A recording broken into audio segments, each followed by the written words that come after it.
नमस्कार मित्रों, अमारी चेनल में तमारुं स्वागत है। मित्रों, गोंडलना त्यारे बिलियाड़ा गाम वीज करंट लागता पिता पुत्रना घटना स्थळे करुण मौत निपज्युं हतुं। बिलियाड़ा गामनी सीममां त्यारे पाणीनी मोटर चालू करवा जता 55 वर्षीय भीखा हरिपराए त्यारे 19 वर्षीय पुत्र क्रिस हरिपराए वीज करंट लाग्यो हतो। घटनानी जाण थતાં पोलीस पीजीवीसीएलनी टीम घटना स्थळे पहोंची तपास हाथ धरी हती।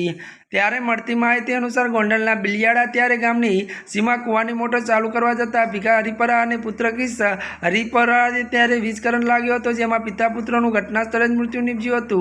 મૃતક ક્રિસ હરિપરા ત્યારે બીબીએના ત્યારે 3જા વર્ષમાં અભ્યાસ કરતો હતો। રક્ષાબંધન પહેલા ત્યારે બહેનોના એકાએક ભાઈ અને પિતા ગુમાવતા પરિવારમાં શોકનો માહોલ છવાયો હતો। વધુ વાત કરવામાં આવે તો હાલ પિતા પુત્રના મૃતદેહને ગોંડલ સરકારી હોસ્પિટલ ખાતે પીએમ અર્થે ખસેડવામાં આવ્યા છે। ગોંડલ પોલીસ પીજીવીસીએલની ત્યારે ટીમ ઘટના સ્થળે દોડી જઈને તપાસ હાથ ધરી છે। આ ઘટનાની જાણ થતાં યુવાનગરી ત્યારે ગણેશ જાડેજા, બિલિયાડા સરપંચ દીપકભાઈ રૂપાલિયા અને શહેરના ભાજપ પ્રમુખ સમીર ત્યારે કોડિયા સહિતના લોકો સરકારી હોસ્પિટલ પહોંચ્યા હતા। ત્યારે મિત્રો આજના માટે બસ આટલું જ। અમારી ચેનલમાં નવા હોય તો અમારી ચેનલને લાઇક, શેર અને સબસ્ક્રાઇબ કરી દેજો। ધન્યવાદ।